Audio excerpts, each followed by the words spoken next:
사장님 모시도록 하겠습니다. 안녕하세요. 네, 안녕하십니까. 네. 장우성입니다. 안녕하십니까. 네, 네. 얘기하시죠. 아니, 시장이 네. 좀 불안합니다. 오늘 또 뭐 암호화폐 시장도 좀 많이 빠지고. 근데 암호화폐는 제가 이제 전혀 모르는 시장이었고 예. 어떤 기사가 나왔는데 뭐 대출을 안 해준다고 그러나? 뭐 예. 그래서 주가 지금 가격이 빠지는 상황인데 솔직히 이게 아니어도 빠질 수밖에 없지 않나. 사실 이제 뭐 암호화폐까지 투자할 수 있는 여력이 없으니까요. 예. 일단은 뭐 그렇게 보시면 좋을 것 같고 일단 암호화폐 문제인 게 맞는 게 그 제일 많이 빠지는 종목 중에 하나가 엔비디아입니다. 엔비디아. 네, 엔비디아. 사실 예. 이제 암호화폐 시장 관련이 있다 보니까 예. 그래서 맞는 것 같으니까 참고하시면 좋을 것 같고 일단은 뭐 그 오늘 좀 많이 빠지죠. 비트코인이. 예. 비트코인이 한 뭐 10% 이상 빠지는 그런 모습 보이니까 나중에 한번 확인하시면 될 것 같고요. 오늘부터는 여러분들 시장을 집중해야 될 게 있는데 지난주에는 CPI 말씀드렸고요. 오늘부터 이번 수요일까지 목요일 새벽까지 이어지는 FOMC 미팅이 중요하다라고 좀 보시면 좋을 것 같습니다. 예. 어떻게 금리를 올릴까 상당히 조금 두근두근하고 또 금리 올리면서 어떻게 얘기할까 상당히 좀 궁금해지고 있는데 일단은 되게 많이 떠는 것 같아요. 많은 분들이 긴장하고 있고 그래서 일단은 좀 그 추이를 보셔야 될 것 같다 말씀 다시 한번 드리고요. 지금 장이 오늘도 잠깐 짚어보게 되면 선물입니다. S&P 500 2.32%가 빠지고요. 다우가 1.87%, 나스닥이 2.88%가 빠지면서 오늘도 급락 수준으로 좀 빠진 상황이다라고 말씀드리고요. 웬만하면 장 시작하고 나서 뭔가 호재가 나와야 되는데 별로 호재가 없어 보입니다. 참 목요일까지는 뭐 왜냐면 뭐 누가 나와서 금리를 올리지 않겠다 할 것도 아니고요. 근데 금리를 오히려 제가 보기에 낮게 올리면 적게 올리면 또 문제가 될 것 같아요. 지금은 여러분들 한번 잘 보시면 좋을 것 같고 일단은 별로 좀 좋은 기사가 없으니까요. 이번 주에는 제가 늘 하는 얘기지만 좀 나가 있으면 어떨까? 밖에 나가서 그냥 장을 보지 않으시고라고 한번 조언을 드리고요. 예. 그만큼 저도 어렵고 모든 분이 어렵기 때문에 어쩔 수 없다는 것 좀 미리 말씀을 드리고요. 지난주에 말씀을 드렸습니다만 뭐 CPI는 알 수 있을 것 같으니까 넘어가도록 하겠습니다. 오늘 준비한 주제를 볼 건데요. 오늘 주제가 딱 두 가지가 준비되어 있습니다, 여러분들. 첫 번째 주제는 다우 지수의 후예입니다.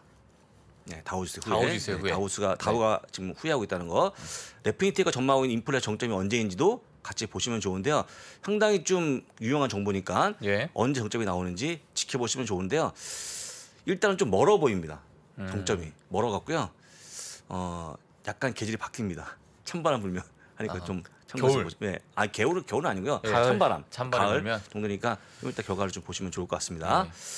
자, 이 그림은 제가 아침에도 보여드린 건데요. 인베스트닷컴에 상당히 좋은 그림을 보여주고 있는 건데 지금 파월의 모습이 상당히 땀 흘리고 있는 곤혹스러운 그런 모습 보여주고 있는데 50bp냐 75bp냐 버튼을 눌러야 되는데요. 어떤 걸 누를까라는 거가 지금 이제 상당히 이슈가 되는 겁니다. 예. 어떤 거 누를 것 같습니까? 제가 사실 저 짤을 오징어 게임에 있는 그 저희 할아버지가 저거 이제 누르잖아요. 저걸 많이 만들더라고요, 미국 사람들이. 지금 이제 중요한 게 뭐냐면 이 50bp와 75bp가 중요한 게 그 밑에 있는 걸 보시면 좋아요. 만약에 50bp를 누르게 되면 인플레이션이 올라갈 것 같다. 물가를 못 잡는다는 얘기죠. 그다음에 75bp를 누르게 되면 리세션. 침체가 온다. 이거 중요한 거지. 야, 이게. 이거 진짜. 그럼 이제 물가를 높일 거냐, 침체를 방조할 거냐. 근데 어려운 거거든요. 그러네요. 이거 못 누릅니다. 그래서 가운데 있지 않습니까, 손이? 가운데 누를 것 같은데. 그래도 약간 왼쪽으로 가는 것 같은데. 저는요, 75bp가 낫지 않을까. 저는 한번 엄청나게 큰 충격을 주고 나서 조금 상황을 보는 게 어떨까라는 것, 약간 좀 그런 생각을 하고 있는데 아마 여러분들이 올 초에 75bp를 한다고 그러면 미쳤다고 했을 거예요. 미쳤다고 저거 미친 거지 지금 어떻게 하냐. 근데 지금 거의 현실화되고 있지 않습니까? 그래서 지금 올라가는 폭이 이제 크다는 거 보시면 좋을 거고요. 여러분도 아마 이 방송을 보시는 분들이 말도 안 되는 말씀하시겠지만 말도 안 되는지 한번 다음 기사를 보겠습니다. 두 분 어떻게 보십니까? 50bp입니까? 75bp입니까? 저는 개인적으로 50bp. 50bp? 저도 50bp일 것 같아요. 50bp? 그 다음 페이지 보시면요. 일단은요. 오늘 기사가 나온 건데요. 일부 은행이 75bp를 예상하고 있는데 뱅크 오브 뉴욕 멜론, 바클레이즈 제프리가 오늘자 75bp로 인상을 전망했다고 보고서가 나왔습니다. 이게 오늘자거든요. 내일도 있죠. 모레 아침까지 나온다 그러면 훨씬 더 많은 IB가 여기 동참하지 않을까라고 좀 보여집니다. 그렇다고 그러면 물론 0.5가 맞죠, 정상으로 보게 되면. 근데 0.7로 올려볼 수밖에 없는 상황이 나오기 때문에 어쩔 수 없다고 보시면 좋을 것 같고요. 아마 여러분들은 아마도 아무도 아마 75p를 올리지 않을 걸 생각했지만 이미 세 군데 IB가 의견을 같이 하고 있기 때문에 제가 보기에는요. 금리에서 발표 전까지 최소한 10개 IB가 올리지 않을까 싶으니까 같이 지켜보시면 좋을 것 같습니다. 참 무서운 거죠. 그러네요. 이발 무서운 거라고. 아니 50bp도 상당히 높은 건데. 예. 혹시 최근에 50p 언제 올린지 기억하세요? 최근에 마지막 50p 올린 적이 언제인지 기억 못 하시죠? 1994년입니다. 지금으로부터 한 7년 6년 전? 예. 굉장히 오래된 일이거든요. 그렇죠. 이게 보통 그렇게 올리는 게 아니에요. 근데 이번에는 50p를 넘어서 75p까지 올릴 수 있을 상황이 되기 때문에 예. 다시 한번 잘 보시면 좋을 것 같고 지금 이제 여러분들이 아시는 CPI에 대한 충격 이런 건 중요하지만 네. 그 다음에 나오고 있는 이 금리 상당히 중요하다고 보시면 좋을 것 같고 어쨌거나 75p를 올리면요 제가 보기에는 상당히 수많은 그 서민들이 고통받지 않을까라고 좀 생각이 들고요. 아까도 얘기했지만 침체가 올 수 있다는 거 다시 한번 예상하시면 좋을 것 같습니다. 예. 자, 그래서 일단은 이렇게 올릴 수밖에 없는 것은 휘발유 값이 올라가는 것 때문에 올린다는 거. 사실 이제 이게 6월 11일자 계산인데요. 드디어 미국 평균 휘발유 가격이 $5 넘어서는 그런 모습 보였다는 거. 그래서 이거 못 잡으면 물가 안 잡힙니다. 다 아시는 것처럼. 근데 중요한 건 이거보다는 이거를 못 잡는데 그럼 가만히 있어야 되느냐? 아까 한 것처럼 최소한 금리를 팍팍 올려갖고 뭔가 좀 노력을 해야 되는 거니까요. 아까 보여드린 것처럼 금리 올릴 수 있다는 거 다시 한번 잘 보시면 좋을 것 같고요. 네. 불과 말이죠. 2년 전에는요. 1.77이었어요. 1.77. 갤런당. 예. 지금 $5고요. 이 올라간 폭을 한번 보십시오. 어마무시합니다. 어마무시. 그래서 저도 부담스러운데 그 약간의 서민들도 훨씬 더 부담스러울 거기 때문에 그렇죠. 이게 바로 침체로 가는 그런 모습을 보인다는 거 좀 예. 보시면 좋을 것 같고요. 자, 지금 그러다 보니까 앞으로 또 한 가지 악재가 생기는데 뭐냐? 2년물, 10년물의 금리가 붙어 있다. 10년물이 3.235%, 2년물이 3.114%로 또 금리 역전이 나올 수 있는 구간이기 때문에 금리 역전 나온 다음에 뭐가 왔다? 침체가 왔다는 거. 또 기사가 나오겠죠? 이건 이제 예정된 기사입니다. 예고되고 기다리고 있는 거죠. 예. 주서 있습니다. 악재가 주서 있는데 그러니까요. 그 다음 악재가 진짜 금리 역전, 난리 났어요. 진짜. 장내 금리 역전까지 나오면서 모든 악재가 다 지금 나오고 있는 상황이라는 걸 좀 보여드리고요. 아마도 제가 보기에는 한 내일 모레 정도면 이거에 대한 우려가 커질 거기 때문에 미리 각오가지고 보시면 좋을 것 같습니다. 그래서 지금은요 격차가 거의 붙었기 때문에 조만간 기사가 나올 걸로 보입니다. 참고하시면 될 것 같고요. 그다음에 이제 또 한 가지가 그 인사이트가 뭐냐면 10년물이에요. 10년물이 그 한 달 전에 3.2가 갔었는데 그 다음에 내려온 다음에 많은 분들이 뭐라고 했냐면 그때 3.2%가 고점이었다. 정점이었다. 다시 못 갈 거다 했는데 웬걸입니까? 다시 경신하는 그런 모습 보여주면서 올라가는 그런 모습이 나왔기 때문에 지금 전망은요 다 틀립니다. 다 틀리고 저도 믿지 마시고 앞에 있는 두 분도 믿지 마시고 그냥 각자 판단을 하시면 좋을 것 같아요. 지금 뭐 믿을 만한 상황이 아닙니다. 보여드리고요. 그다음 이제 요거가 여러분들이 왜 고통스러운지 보여주는 표인데 아침에도 설명드렸습니다만 지금 각국의 인플레이션을 보여주고 현재 금리를 보여주는 건데요. 호주가 5.1%, 노르웨이가 5.7%, 스웨덴 6.4%, 캐나다 6.8%, 덴마크 7.4%, EU가 8.1%, 미국이 8.6%, 영국이 9%인데요. 이게 현재 물가입니다. 네. 물가죠. 옆에 있는 게 금리인데요. 보시는 것처럼 금리가 낮습니까, 높습니까? 낮죠. 0.85, 0.75, 심지어 덴마크, 마이너스. 유럽은요 0.6 마이너스입니다. 0.5 마이너스고. 그다음 미국이 0.875%가 나와주고 있는데요. 혹시 이전에 있었던 41년 전에 그때 인플레이션이 8.9를 찍었거든요. 8.9% 찍을 때 그때 금리가 혹시 얼마인지 아시죠? 아실 겁니다. 한 20%. 10% 이상이었어요. 네. 근데 지금 보시는 것처럼 지금 거의 흡사한 물가를 보여주고 있는데 얼마입니까 금리가? 0.87%예요. 유럽은요 마이너스 0.5거든요. 금리를 얼마나 올려야 될까요? 참. 솔직히 저는요 개인적으로 이거 잡으려고 그러면 3, 4% 기본으로 올려야 된다고 봅니다. 근데 3, 4% 그냥 올리겠습니까? 내일 올려. 이게 안 되잖아요. 그렇죠. 천천히 올라가는데 그 올라가는 과정에서 얼마나 힘들까가 지금 나와주고 있는 실장의 어떤 그 악재라고 보시면 좋을 것 같고요. 그 과정에서 침체를 간다는 게 가장 큰 악재가 아닌가 싶으니까요. 그걸 보시면서 좀 뭐랄까 그 금리 올리면 상당히 어려울 것 같다 좀 생각하시면 좋은데요. 이게 지금 좀 솔직히 저는 이걸 보면서 작년에 제롬 파월 연준의장이 물가가 잠깐 올라온 거다. 박박 우겼잖아요. 박박 우기도 하고 잠깐 끝날 거다 했었는데 그때 좀 잡았으면 어떨까. 못 잡다 보니까 이제 코너에 약간 몰리는 모습 보여주고 있는데 야 지금 너무 많이 좀 물가는 많이 올라갔고 예. 금리가 못 따라가는 모습 보여줘갖고 그러니까 지금 뭐 75p를 얘기하는 게 너무 당연한 게 아닌가 싶고요. 아마도 올해까지 3%까지 금리 올릴 걸로 보이니까요. 이것도 참고하시면 좋을 것 같습니다. 혹시 한국은 얼마인지 아십니까? 물가 참? 한국. 지금 한 5점 몇 프로 아닌가요? 예, 예. 5.4%. 5.4%. 그래서 예. 한국도 높죠. 높아서 예. 일단 금리를 빨리 올려야 된다는 거 좀 보시면 될 것 같고요. 그 다음 페이지 보시면 그림인데 이거는 뭐 간단히 보시면 좋을 것 같습니다. 인플레이션이 사람을 끌어내리고 잡아 먹고 있는 거 아니 끌어내리는 거겠죠? 예. 예, 문어가 예. 내리고 있는 그런 모습 보여 상당히 고통스럽게 한다. 사실 지금 인플레이션에 대한 부분들이요, 뭐 금리 올리고자 하는 이런 내용이 아니고 상당히 서민들을 괴롭게 할 것이다. 지난주에 보여준 그림이 달팽이가 소금에 닿는 그런 모습 보였잖아요. 예. 굉장히 고통스러운 그런 모습 보이는 상당히 지금 그런 기사이기 때문에 침체가 가까이 와 있다고 좀 보시는 게 어떨까라고 좀 말씀을 드립니다. 물론 오면 안 되겠지만라고 좀 말씀을 드립니다. 그래서 요즘 그림들은 상당히 끔찍합니다. 끔찍하지 않습니까? 그러니까요. 그래서 끔찍한 일이 많은데 예. 그만 고통스러운 그런 모습 보여주는 거니까 역시 참고하시면 좋을 것 같습니다. 자, 이게 이제 레피니티브가 발표하고 있는 CPI 정점을 보여준 건데 혹시 레피니티브가 뭔지 혹시 아시죠? 전신이 톰슨 로이터였어요. 바뀐 겁니다. 근데 정확히 보시면 지금 현재 여러 가지 의견을 모아서 제시한 오늘 보고서가 나온 건데 9월 달에 CPI가 9.2% 찍고 내려간다는 게 이들의 주장입니다. 꺾이고 있죠. 예. 내려가는 그런 모습이 나올 거기 때문에 예. 지금 6월 아니겠습니까? 7월, 8월, 9월까지 아. 3개월 참아야 된다는 거. 9월에 9월이 마지막이다. 9월이 정점일 것이다. 아. 라고 했기 때문에 예. 여러 가지 기사가 있지만 여러분들이 이 그림을 보시고 일단 느끼시면 좋은데 어떻게 좀 빠르게 되는 겁니까? 늦게 되는 겁니까? 정상입니까? 모르겠습니다, 진짜. 네.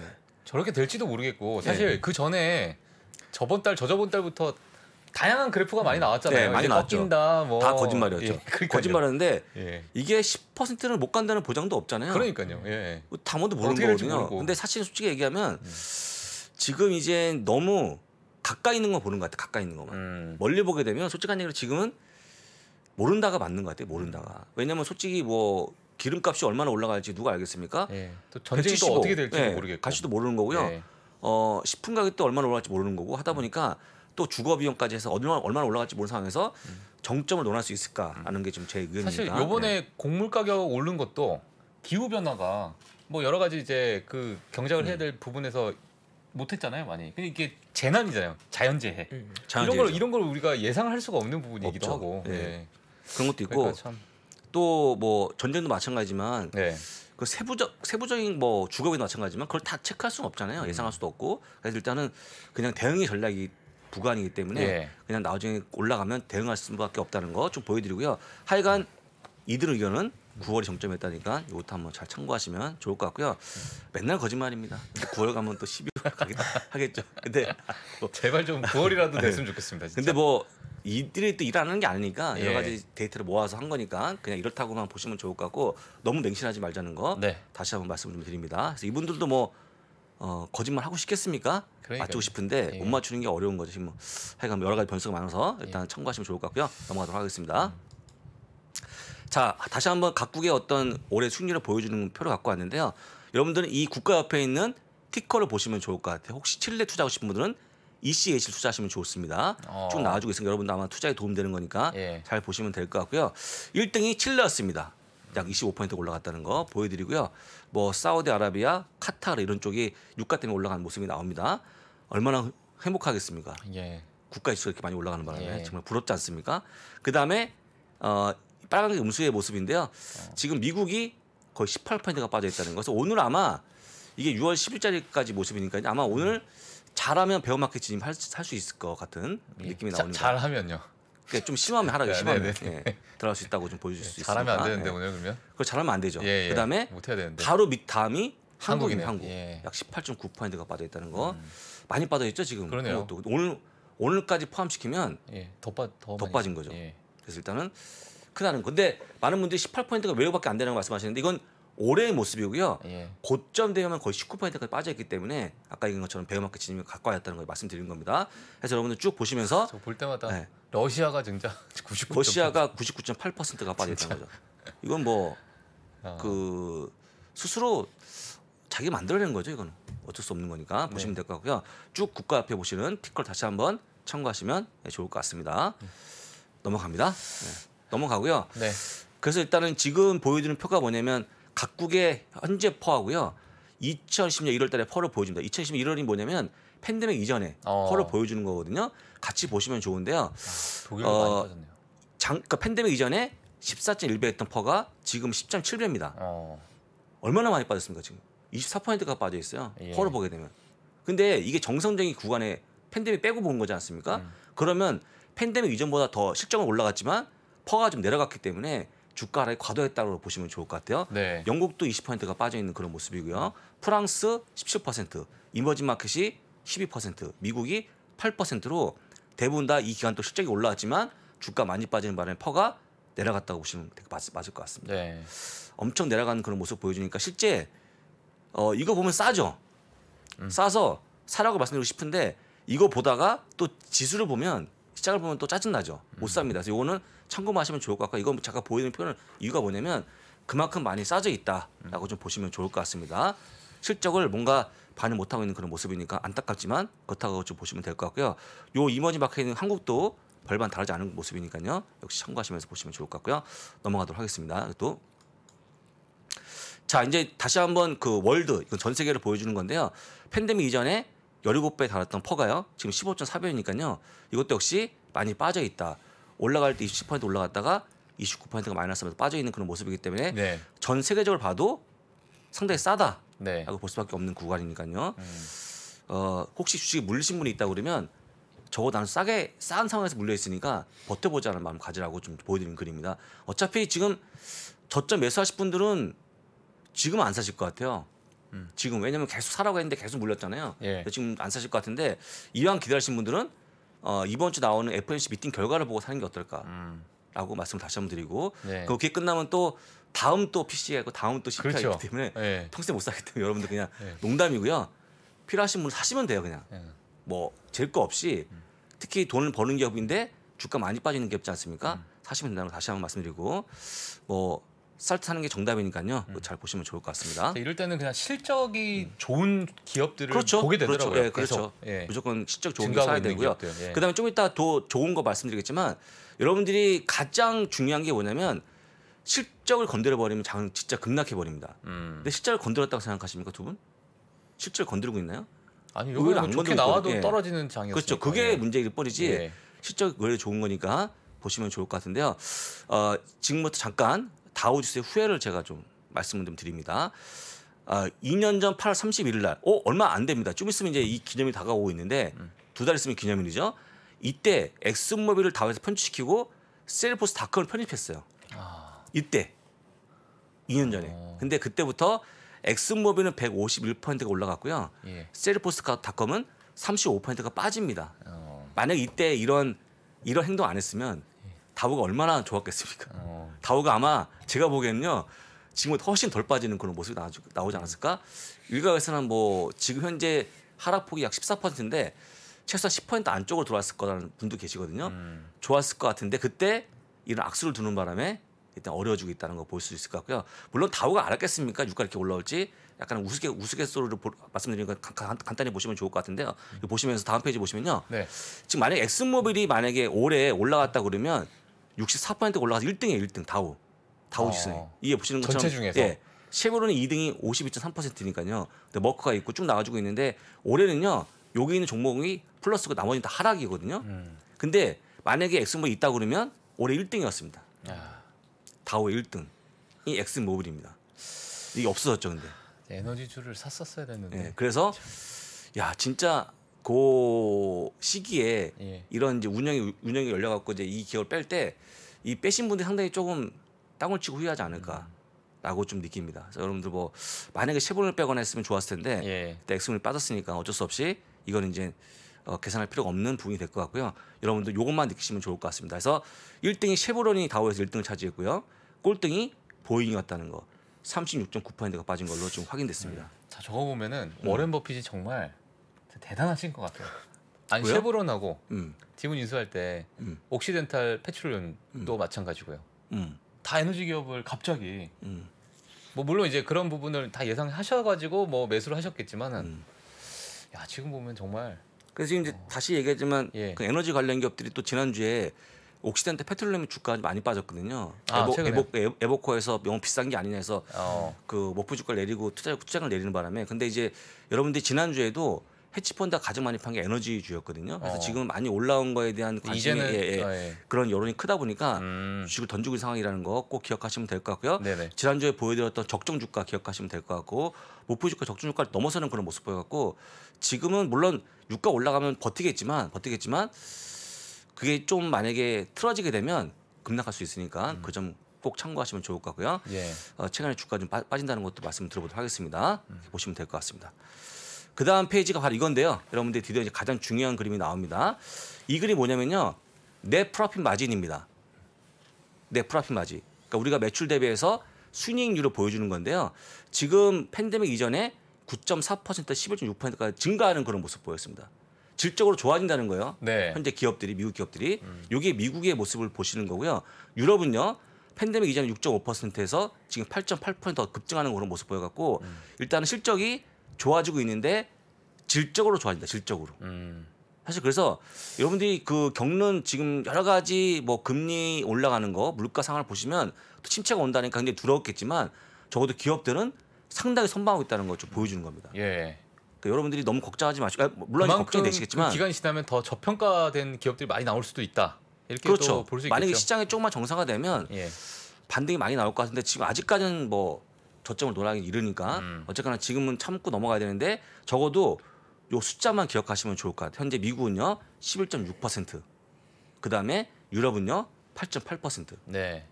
꼭 기억하시면 좋을 것 같고요. 네. 이 위치를 보시면 아시겠지만 높은 편이에요, 되게. 지금 보시는 것처럼 20년 동안의 모습이니까 가장 높은 수치가 왔기 때문에 지금 기업들이 잘 대응을 하고 있고요. 제가 볼 때는 되게 잘 버티는 것 같아요, 미국 기업들이. 뭔가 조금 그 아침이었나? 오늘 아침이었나? 우리 아침에 모닝 브리핑 진행할 때 그 키움에 있는 전문가분이 나오셔서 하는 말이 지금 미국 기업들이 과거 그 뭐죠? 닷컴 버블 때나 이때보다 훨씬 운영을 잘한다는 거예요. 그럼 위험에 좀 잘 대응하고 있는 그런 모습 보이다 보니까 실적 잘 지킨다는 거 다시 한번 말씀드리면서 실적은 안 망한다는 거 다시 한번 좀 보여드립니다. 그래서 이 정도 나오면 상당히 좋은 거기 때문에 꼭 기억하시면 좋을 것 같습니다. 자, 이렇게까지 실적을 봤고요. 네. 오늘은 다시 장을 좀 볼 건데 여러분들 이번 주는요. 이번 주에 나오는 시장의 흐름들은 일단은 좀 끊어서 보셔야 되는데 네. 여러분들이 그 목요일 새벽까지는 그냥 시장 흐름이 없다.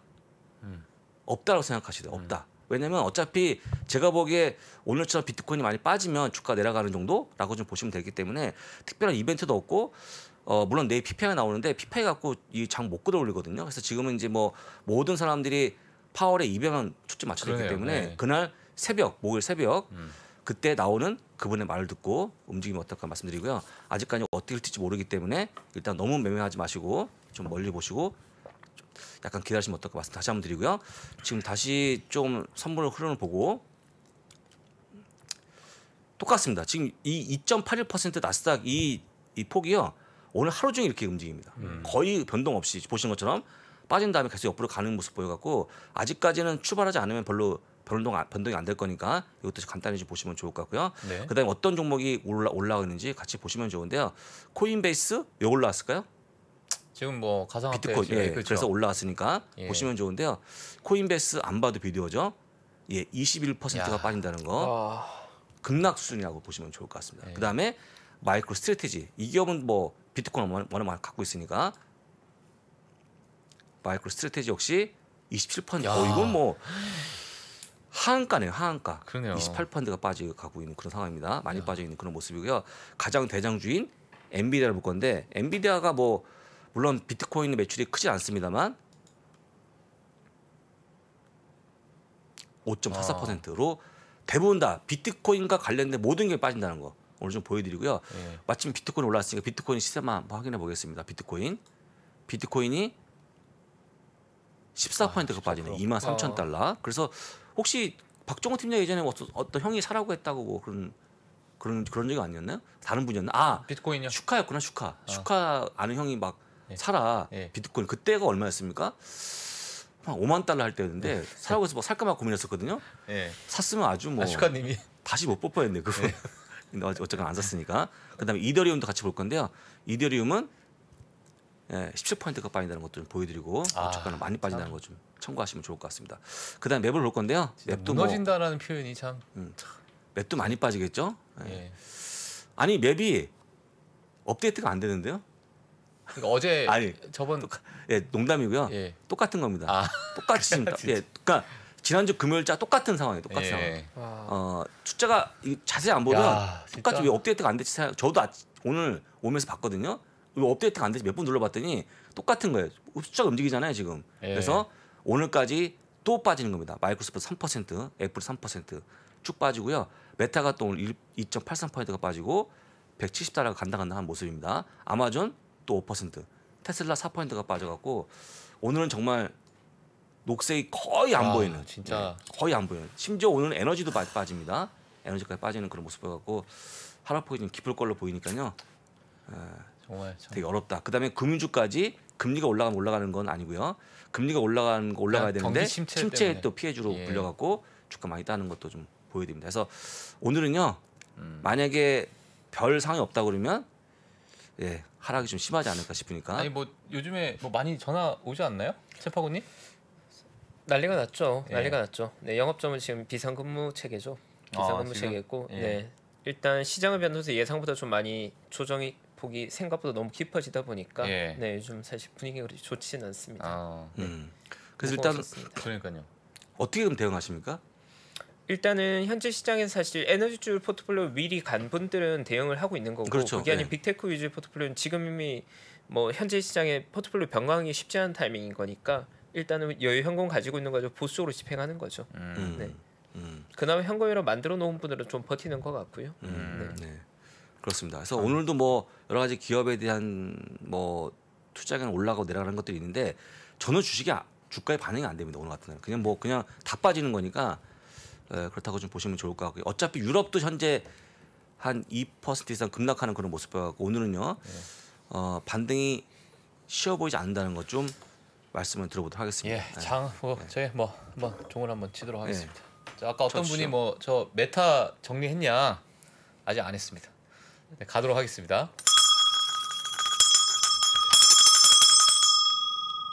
화가 나신 것 같아요. 아닙니다. 화가 열받네요 좀. 예. 예. 메타 정리 안 했습니까? 예, 메타 들고 있습니다. 예, 그대로 들고 있습니다. 메타 188불. 예. 국민 주식이 돼갖고 이게 네. 국민 주식이 됐어요. 예. 네, 네. 자 오늘 6월 13일 월요일 장 출발 상황을 좀 확인해 보겠습니다. 눌러 보겠습니다. 일단. 자 지금 지수가 들어왔는데요. S&P 500 2.46% 하락이고요. 예. 다우가 2.08% 하락, 나스닥이 2.86% 하락을 하고 있습니다. 조금 더 자세히 보게 되면요. S&P 500 지수는요. 3,837포인트가 아마 약세장 진입이에요. 오늘 베어마켓 진입을 했습니다. 고점 대비 20% 빠져갖고 그래서 이미 지난번에 한번 다 갔다 왔는데 살짝 갔다 왔고요. 예. 오늘은 좀 심하게 푹 빠져 있는 그런 모습인데 어쨌거나 우리가 흔히 얘기하는 베어마켓 진입했다는 것 좀 오늘 말씀드리고요. 얼마나 반등할지 지켜봐야 되는데 일단 장중이지만 예. 진입했다는 것 좀 말씀을 다시 한번 드립니다. 제가 저번에 뉴스 토픽을 준비했을 때 베어마켓을 진입하고 나서 289일이 뭐 이제 그 나오는 회복되는 기간이요? 회복되는 기간이 예. 289일이라는 그 뭐 어떤 통계 자료가 있어가지고 그러니까요. 그럼 289일이면은 이거 거의 한 9개월. 그러니까 종가 기준이니까. 예. 아니 잠깐 안 알겠습니다. 끝났어요. 아직 안 끝났기 때문에 예. 너무 좀, 흥분했네요. 흥분하지 지금. 마시고 어쨌거나 뭐 이게 한 가지 의아한 것은 제가 지난번에도 보여드렸지만 표를 보여드렸지만 1번, 2번, 3번 최근에 3번께 반등이 있었잖아요. 물론 베어마켓 늘리라고 볼 수밖에 없지만 그때 보여드리는 표가 있었는데 야 그때 최근에 올라갔던 게 10% 이상이었거든요. 바닥에서 그걸 금방 다 까먹고 예. 순식간에 내려왔습니다. 진짜 저는 빠르게 움직여. 제가 산 메타가 제 인생 최고의 제일 잘한 결정이었다. 이거 이상 이건 거의 발바닥을 잡았다. 전 그 생각을 했거든요. 지하실이 있는 줄 몰랐어요. 지하실이었습니다. 예. 예. 자 그러면 이제 오늘 개별 종목 확인만 해보고 오늘 좀 마무리할 건데요. 자 마이크로소프트 3.09%, 애플 2.83%, 엔비디아가 4.76%가 빠져 있고요. 그다음에 뭐 알파벳도 3% 빠져 있고요. 대부분 다 2, 3%, 3, 4%의 하락을 보여줍니다. 아마존 4%. 그나마 테슬라가 덜 빠지는 그런 모습 보여집니다. 2.56%가 빠지고 있는 상황입니다. 그다음에 에너지 관련 기업도 많이 빠지는데요. 거의 다 빠집니다. 지금 메러슨 오일부터 시작해서 거의 3%, 4%의 하락을 보여줬다는 것도 확인하시면 될 것 같고요. 또 금융주 역시 침체 우려 때문에 한 1, 2% 빠진다는 것도 좀 보여드리고요.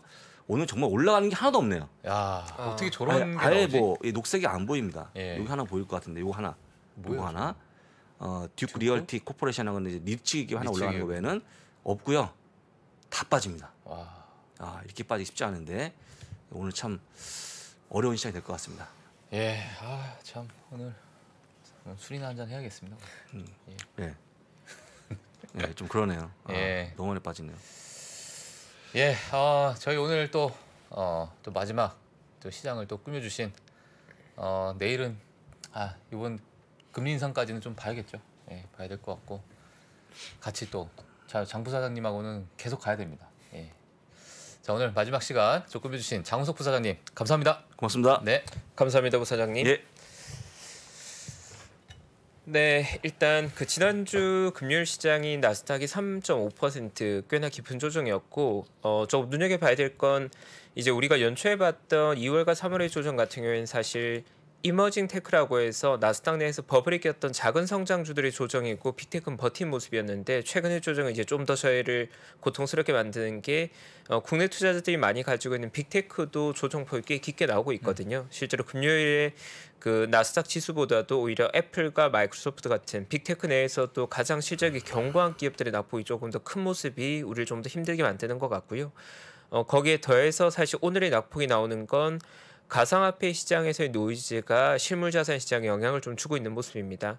이제 많은 분들께서 가상화폐 시장과 나스닥이 무슨 연관이냐 이렇게 보실 수 있겠지만 우리가 기억을 조금 떠올려 보면 결국 2008년 리만 사태 때도 버블이 꼈던 게 주식시장에 버블이 꼈던 게 아니라 부동산 시장에 버블이 꼈는데 망가진 건 자산시장 전체가 망가진 거거든요. 그러니까 버블은 어디에 끼도 위험할 수 있다. 왜냐하면 결국은 그 돈이 누군가의 주머니로부터 나온 거니까 버블이 꺼지게 되면 그게 부실로 연결되고 리스크가 확대되는 건데 지금 이제 미국 시장이 두려워하는 건 가상화폐 시장의 버블이 해소되는 속도가 완만하게 해소되는 듯 했는데 지금 급격히 가격이 폭락하다 보니까 그게 뭔가 리스크로 전이되는 거 아니냐에 대한 두려움을 가지고 있는 거고 그리고 항상 우리가 파생이라고 굉장히 좀 무서워지는데 그게 어떤 거냐면 예를 들어서 이더리움의 시가총액은 300조다. 우리가 300조를 알고 있었는데 만약 그 300조에 레버리징 되어 있어서 이더리움으로 집계되지 않는 그 외의 자산들이 만약에 꽤나 컸다면 그러니까 우리가 예상한 것보다도 쇼크가 더 클 수 있다는 거에 대한 두려움이 있는 거거든요. 네,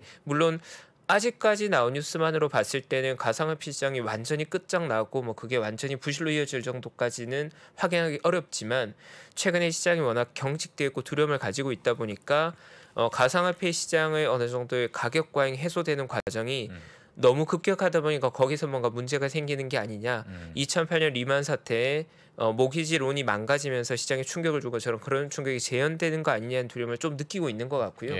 또 하필 이번 주 수요일이 되면 금리 인상에 대한 뉴스가 나온 FOMC가 또 결과가 나오는 시기다 보니까 엎친 데 덮친 격이 되는 거죠. 네, 그만큼 시장의 심리가 많이 얼어있는 상태에서 CPI 지표 가상화폐 시장 붕괴 그리고 금리 인상 발표에 대한 긴장감이 겹쳐서 지금 현상이 나오고 있는 것 같고 저 개인적으로는 우리를 많이 두렵게 하는 지금의 국면이 우리가 올해 가장 힘든 국면을 지나고 있는 게 아닐까라는 생각을 좀 가지고 있긴 한데 물론 금리 인상과 그 가상화폐 시장의 노이즈가 어떻게 지나갈지 좀 보긴 봐야겠지만 제가 12년 동안 경험한 언제나 우리를 가장 힘들게 만든 구간이 지나고 나면 또 순환적으로 좋은 구간이 찾아오긴 했거든요. 그래서 제가 느끼기도 지금 정말 악재가 산적돼 있는 것 같고 뭐 여기서 어떤 부분이 낙관적인지 저도 잘 모르겠습니다. 아니 근데 지금 한 12년 정도 하셨잖아요. 일을.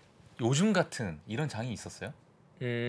딱 지금 같은 장 아니지만 사실 힘든 구간은 구간 3, 4년마다 있었던 것 같고 저는 사실 2016년 2월 정도 2016년 연초의 국면이 지금하고 비슷하게 느껴지긴 해요. 근데 언제나 유가가 예외적인 환경으로 유가가 너무 낮은 구간이 유가가 너무 높아진 구간에서 시장에 노이즈가 많이 생기곤 했었거든요. 네. 유가가 너무 낮은 구간에선 이머징 마켓들의 리스크가 노출됐었고 이제 지금은 유가가 너무 높아진 구간이다 보니까 인플레에 우리가 리스크에 많이 노출되어 있는데 사실 가을 시즌이 됐을 때 유가의 안정에 대한 가능성은 높아지고 있거든요. 그래서 개인적으로 유가 인플레이션에 대한 부담은 가을이 되면 분명히 경감될 거다. 다만 이제 두려운 건 금리 인상 이벤트가 나오고 인플레이션 해소되기 이전에 지금 가상화폐 시장과 같은 뭔가 부채 과잉이 폭발하는 형태. 그러니까 폭탄이 터지지 갑자기 부채가 확 터지면 부담이 되는 게 그렇죠. 이더리움은 그 도화선이 되는 게 아닐까 하는 두려움이 시장에는 지금 있는 것 같아요. 전 아직 아닌 것 같긴 한데 예. 시장이 오늘 두려운 건 아니, 아마 거기에 대한 두려움이 좀 있는 것 야, 같습니다. 이더리움이 만약에 터지면 엄청난 근데 아직은 재난이잖아요, 이제 재앙. 아직은 그렇게 결론을 내리기엔 좀 조심스러운 환경인데 이제 악재가 나왔을 때 디파이라는 시장에 대해서 우리가 사실 메이저들이 잘 모르잖아요. 그리고 그 시장은 파생의 규모가 어느 정도인지 우리가 정확히 모르다 보니까 아직은 예. 그 폭발력이 어느 정도인지 모르는 거죠. 작은 화약고가 터진 건지 큰 화약고가 터진 거 아직은 모르다 보니까 네. 좀 불안해하는 것 같습니다. 네. 예, 알겠습니다. 자, 오늘 저희 또 한 주간 또 힘차게 좀 가야 되는데 이번 주는 그래도 저희 또 많은 이슈가 있기 때문에 제 글로벌 라이브와 함께 같이 좀 보시면서 좀 시장을 보시면 좀 좋을 것 같습니다. 저희는 내일 9시에 찾아뵙도록 하겠습니다. 오늘 여기서 마치도록 하겠습니다. 감사합니다.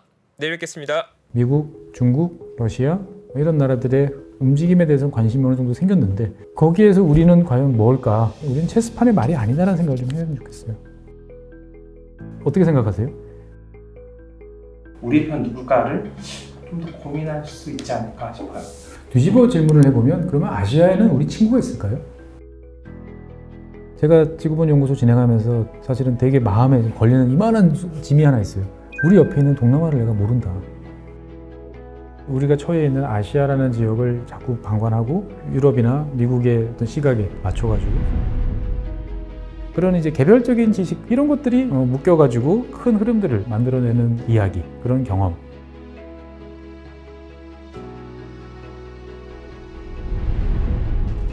작고 잡다한 지식이라도 그것들을 절대 무시하지 말라. 나는 그건 되게 긍정적이고 그런 지식들을 연결해서 말 그대로 위즈덤이잖아요. 정말 현명해지고 뭔가 남들하고는 좀 차별화된 그러한 관점 그리고 그러한 비전